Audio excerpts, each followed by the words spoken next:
Of course, there is news on Karur Vysya Bank as Chrys Capital and Goldman Sachs buy stake from the open market. The management now joins us with a quick sense of how business is shaping up. Mr. K. Venkatraman, who's the chairman and CEO of Karur Vysya Bank, joins us on the line from Karur. Thanks very much, Mr. Venkatraman, for speaking with us. Now, Chrys Capital has taken about 3.9% stake in your bank last week at a price of 380, and Goldman Sachs bought about 9 lakh shares at a price of 375. What, according to you, is the value that you're seeing in the bank at this juncture?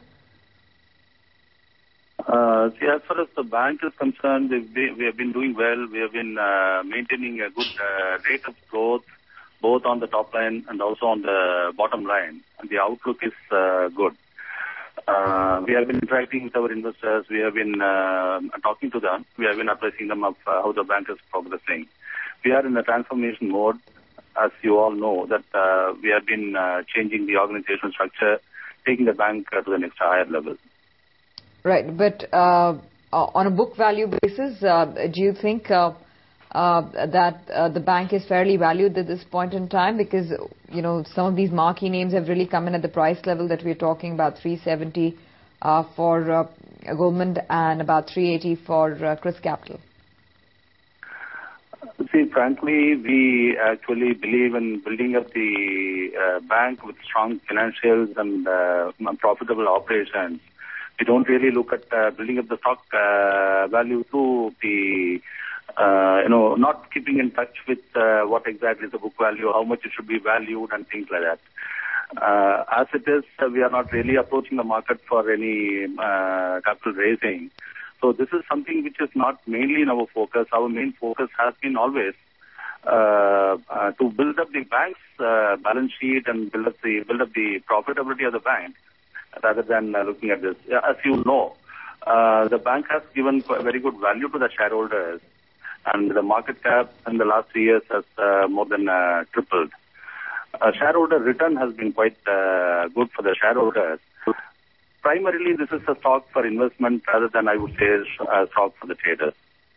Right. What about, shoring up your capital base to meet the Basel III requirements? What are your capital raising plans for FY13 and FY14?